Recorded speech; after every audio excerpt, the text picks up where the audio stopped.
Apapun sensasi yang teman-teman rasakan, kalau bisa ya usahakan jangan berdiam diri terus di rumah. Karena dengan berdiam diri itu kita justru akan merasa rasa sensasi yang kita rasakan pada tubuh kita ataupun di pikiran kita. Bismillahirrahmanirrahim. Assalamualaikum warahmatullahi wabarakatuh. Jumpa lagi, tentunya masih bersama saya Surya, dan tentunya juga masih di channel Surya CS. Baik, kali ini saya lagi jalan-jalan ya, Kebetulan di sini tuh lagi gerimis. Tadi pas kesini cuacanya itu lagi mendung-mendung gitu dan gerimis. Tapi saya tetap aktivitas ya. Ini makanya saya pakai jaket, pakai sweater ya. Nah, kebetulan saya lagi di Bendung Kalena, dan di sini tuh pemandangannya baik, mantap. Ini buat yang anxiety-nya masih tinggi ya, buat teman-teman yang anxiety-nya itu masih tinggi, teman-teman perlu yang namanya jalan-jalan ke tempat-tempat yang menyenangkan. Contohnya ya di tempat seperti ini. Kalau di tempat saya tuh sebenarnya banyak tempat-tempat destinasi gitu ya yang untuk wisata. Salah satunya biasa tuh di sini dijadikan tempat-tempat liburan sama pemuda-pemuda gitu ya, anak-anak muda yang masih sekolah setara SMA sampai kuliahan itu biasa kalau sore di sini ramai. Dan kebetulan hari ini hari pertama sekolah, jadi mungkin para siswa dan mahasiswa itu lagi sibuk melakukan kegiatan sekolah mereka. Nah, di sini saya tunjukkan ya teman-teman. Saya lagi ada di Bendung sana. Ini Bendung ya. Jembatannya ini sekitar kurang lebih 300 meter. 300 meter panjangnya. Nanti saya tampilkan ya videonya seperti apa. Saya tadi sudah ambil gambar ke sana, cuman saya tidak ambil bagian sana ya. Nah, di sana sepanjang 300 meter ini mercunya sekitar 200 meter lah ya, kurang lebih. Dan irigasi ini mengairi persawahan di Kabupaten Luhut Timur itu ribuan hektar.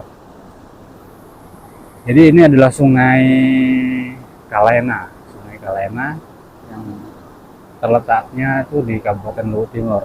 Jadi teman-teman kalau sempat jalan-jalan ke Kabupaten Luhut Timur, monggo silahkan jalan-jalan ke Bendungan Kalena. Nah, di sini dulu tuh diresmikan sama Bapak Soeharto ya, presiden kita dulu. Nggak tahu tahun berapa, saya masih kecil kayaknya. Jelas tahun 80-an ya, tahun 80-an itu diresmikan oleh Bapak Presiden saat itu Soeharto. Ya, kali ini saya masih membahas terkait sensasi-sensasi yang diakibatkan oleh asam lambung, GERD, anxiety, dan psikosomatis. Sebelumnya saya ucapkan terima kasih buat teman-teman yang sudah subscribe channel Surya CS dan tentunya sudah mendukung channel ini ya. Dan sampai saat ini channelnya masih sementara berkembang. Oke, terima kasih teman-teman ya, supaya saya tuh tambah semangat lagi membuat konten dan berbagi tips dan trik seputar kesehatan, khususnya bagi pejuang asam lambung, GERD, anxiety, dan psikosomatis.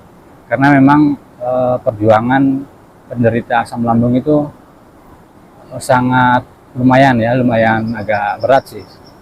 Karena itu yang saya alami dulu, sekitar kurang lebih 1 tahun lah saya menjalani asam lambung, GERD, anxiety, dan psikosomatis ini. Sampai sekarang alhamdulillah sudah makin sehat ya, dan bahkan saya sudah sembuh sebenarnya. Cuman yang sering nongol masih ada satu sensasi, yaitu kelingan. Kelingan itu memang paling terakhir mungkin yang paling saya rasakan ya, selama terkena gangguan asam lambung ini. Dan alhamdulillah, tapi itu nggak apa-apa ya. Maksudnya saya masih tetap melakukan kegiatan-kegiatan aktivitas apapun itu ya. Kecuali pekerjaan-pekerjaan berat memang saya tidak lakukan, karena memang pekerjaan saya itu ya bisa dibilang bukan pekerjaan yang berat. Maksudnya bukan pekerjaan yang apa namanya membutuhkan tenaga yang besar gitu ya. Oke, baik, buat teman-teman itu tetap semangat, harus tetap semangat meskipun ada sensasi yang dirasa, ya harus tetap semangat dan tetap melakukan aktivitas gitu ya. Untuk apa melakukan aktivitas itu ya? Ya salah satunya supaya kita itu bisa cuek dan tentunya bisa mengolah rasa ya, mengolah rasa dalam hal ini rasa yang tidak nyaman ya, tidak nyaman yang diakibatkan oleh asam lambung itu kita olah dengan cara melakukan kegiatan-kegiatan ataupun aktivitas yang menyenangkan. Jadi apapun sensasinya ya tetap harus lakukan aktivitas yang ringan-ringan ya, yang ringan saja. Bagi yang khusus pekerja berat ataupun pekerjaannya itu berat ya, kalau bisa dihentikan dulu yang berat-berat dan lakukan yang ringan-ringan saja. Aktivitas apa di rumah ataupun di sekitaran rumah gitu ya. Oke, dan tentunya pasti ini berhubungan erat dengan yang namanya keuangan ya, keuangan ekonomi lah, ekonomi ya, ekonomi keluarga gitu. Ya memang namanya kita juga lagi sakit ya, memang harus dikondisikan dengan keadaan kita gitu ya. Jangan terlalu dipaksakan, kalaupun itu memang tidak bisa aja ya.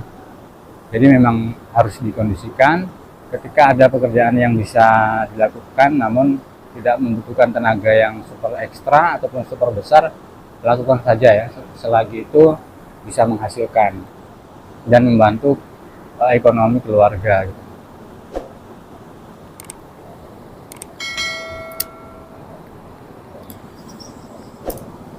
Oke, dan di sini tuh ada tempat pemancingannya juga ya, banyak yang warga-warga yang memancing. Ini ada bapak-bapak yang memancing, nanti kita lihatlah bagaimana hasilnya. Baik, lanjut ya. Ada bapak-bapak yang datang memancing, saya sapa dulu dia.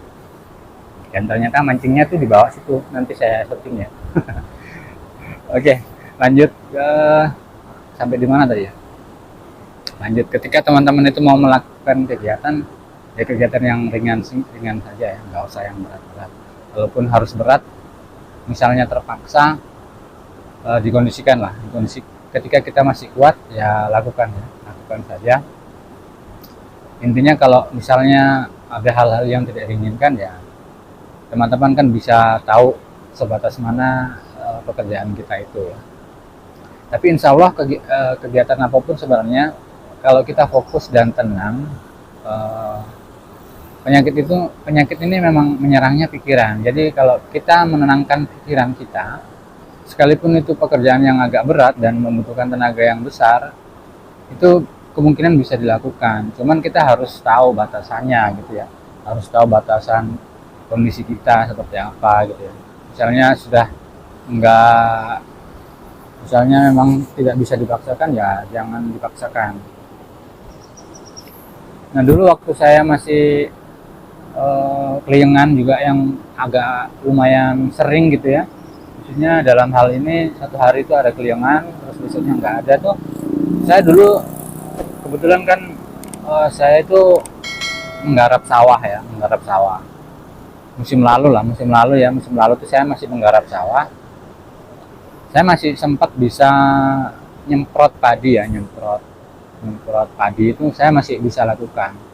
Cuman saya memang istirahat. Nah, ketika dapat 2 tangki ataupun 2 kali nyemprot gitu ya, angkat tangki yang sekitar bebannya itu ya sekitar, kalau airnya itu kan sekitar 15 sampai 16 liter gitu ya. Kalau bebannya nggak tahu sekitar berapa kilo. Yang jelas saya masih lakukan itu, dan itu saya dulu masih keliengan, masih sempoyongan kayak gitu ya, itu masih saya lakukan. Cuman saya masih, ya itu tadi yang saya lakukan ya, saya masih bisa ngontrol ya keadaan saya. Misalnya capek dan harus istirahat dulu, saya istirahat ya. Kalaupun nggak selesai 1 hari, besok dilanjutkan lagi. Jadi 1 hari itu saya kadang cuma nyemprot 2 tangki. Itu padahal sawah saya itu 1 hektar ya, 1 hektar, dan kalau mau disemprot 1 hari sebenarnya bisa setengah hari lah, nggak sampai ya selesai. Cuman karena kondisi ya saya nggak bisa maksakan juga keadaan saya. Jadi satu pagi itu saya nyemprotnya 2 tangki, besoknya 2 tangki lagi, besoknya lagi disambung gitu. Nah itu dulu saya agak terpaksa juga ya, agak terpaksa karena kebetulan di tanaman padi saya itu ada hamanya gitu ya, dan harus dilakukan penyemprotan. Nah itu pun 1 kali dalam 1 musim ya, 1 kali. Saya sudah mendingan saya pekerjakan orang. Jadi saya panggil tetangga, saudara ya, saya panggil saudara untuk nyemprot ataupun kerja di sawah itu. Lebih banyak saya pekerjakan orang daripada saya kerjakan sendiri, karena memang saya bisa mengkondisikan kondisi saya ya. Saya tahu kondisi fisik saya nggak mampu, memang belum mampu ya, memang belum mampu untuk melakukan kegiatan-kegiatan yang berat seperti yaitu tadi, termasuk berat sih ya, kalau nyemprot padi, karena selain berlumpur kan kita juga ngangkat beban yang agak berat gitu ya. Jadi saya putuskan untuk memperkerjakan saudara gitu ya, hitung-hitung bagi-bagi rezeki juga sama saudara gitu. Baik, mungkin untuk kali ini saya cukupkan dulu sampai di sini, dan apapun sensasi yang teman-teman rasakan, kalau bisa ya usahakan jangan berdiam diri terus di rumah. Karena dengan berdiam diri itu kita justru akan merasa sensasi yang kita rasakan pada tubuh kita ataupun di pikiran kita. Jadi kalau bisa teman-teman lakukan kegiatan, ya lakukan dulu ya. Lakukan kegiatan yang menyenangkan, contohnya jalan-jalan ke tempat yang bagus, ke tempat yang indah gitu ya. Insya Allah itu bisa membantu pemulihan teman-teman dan mempercepat kesembuhan teman-teman gitu ya. Mungkin sekian dulu dari saya. Terima kasih buat yang sudah menonton. Jangan lupa di subscribe buat yang belum subscribe, dan juga di like ya, di like supaya video ini lebih berkembang, dan nyalakan juga tombol loncengnya ya, agar teman-teman itu tidak ketinggalan ketika saya ngupload video terbaru. Baik, sekian dari saya. Billahi taufiq wal hidayah. Wassalamualaikum warahmatullahi wabarakatuh. Dadah.